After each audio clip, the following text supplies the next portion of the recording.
This week, I want to talk about something that we don't talk often enough about, especially as parents, although I think that that is beginning to change, and that is mental health, specifically our mental health.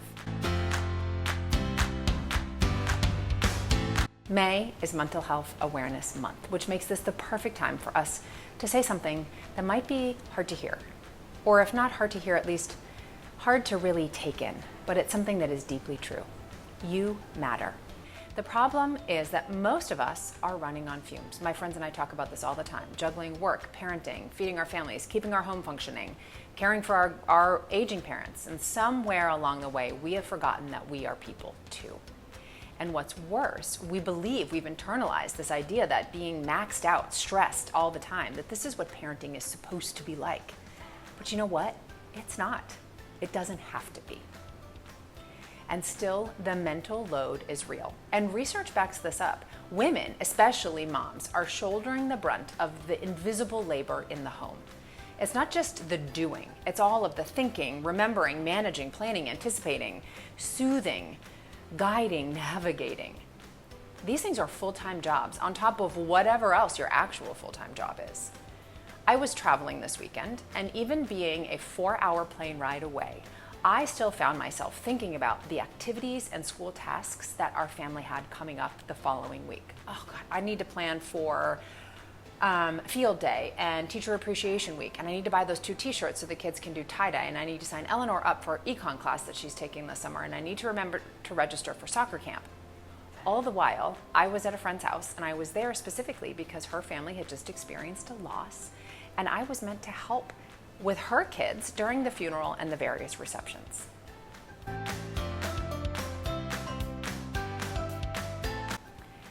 When we talk about mental health, we're not just talking about stress relief, although that is a part of it. What we're talking about here, and what I'd like to talk about, is creating a sustainable system that supports your emotional well-being. And this doesn't always look like a spa day, as much as people might say that. Sometimes it looks like making the choice to go to bed instead of scrolling, or ordering takeout on purpose, or putting therapy appointments on the calendar before things spiral, or getting serious about meal planning because the future you deserves that. I have recently learned that for me, mental health means exercising, but not just exercising to exercise. It's very specific. It means exercising between the time that I leave work and the time that I come home, because it gives me that break between those two things. And when I step back into my house, I am ready to handle all of the tasks that come with being mom. And it also is a particular kind of exercise. I do HIIT style weight training because it is difficult enough for me that I cannot think about anything else.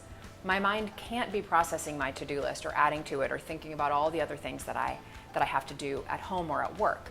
All I can do is be present in the moment. And for me, that is the equivalent of going to the spa. If I went to the spa, I would lie there and think about my to-do list. And all of this will show up at your dinner table or your breakfast table. I see it all the time. I've lived it. When we are overwhelmed from all of those other things, meal times especially feel heavier. We get more irritable, we lose our patience more quickly, our plan spirals. We give up and we serve cereal or push too hard healthy meals that our kids reject, which ends up only making us feel worse. Food becomes a mirror for our mental state. So, what can we do? First of all, we have to get honest. We have to stop pretending that this is normal. We have to stop holding ourselves to impossible standards, and we have to stop accepting that it has to be this way. So instead of trying to do more, I would argue that you should do less but better. This could mean setting boundaries with extended family, especially if they live close to you and they have expectations for your time. It could mean simplifying meals so that you stop having decision fatigue, especially when you're having to do that deciding at the end of a day where you're already exhausted from deciding. It could mean prioritizing your routines to support your mental and physical health. And it could mean celebrating those days where you don't get it all done, and finding one thing that you can point to at the end of a day that you actually did do well. For me, I have stopped telling myself that I am going to work after dinner. I've stopped setting that expectation for myself. With a full-time job, a family, a husband who works, and a small business, it's really easy to think, oh, well, I'll just stop here and I'll pick it up later after dinner. And I used to set that expectation for myself a lot. And so when I didn't have the energy at the end of the day to do that, I ended up feeling disappointed. And so I've stopped setting that expectation for myself. If it's something I'm really enjoying, or we happen to have time, or I end up getting dinner on the table early and I have time to do work later, that's great. I will do it and it feels great. But not having that expectation for myself means that I don't end up automatically disappointing myself.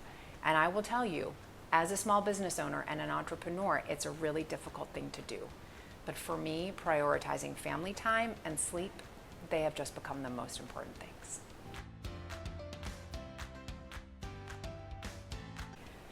You are not a machine. I am not a machine. We are human beings. And the work that we are doing, raising kids, building a life, making 1,000 tiny decisions every day, all day, it is enough. You have to be in this picture too. So this week, I challenge you to choose one thing, just one, that supports your mental health. Maybe it's rest, maybe it's finding connection with your family, with friends, with a parent. Maybe it's naming your need and saying it out loud and being able to do that without the guilt. Because caring for yourself is not a luxury. It is a requirement. If you found anything in here useful, I encourage you, I welcome you. Please share it with a friend. Make sure to like and subscribe. Thanks for watching.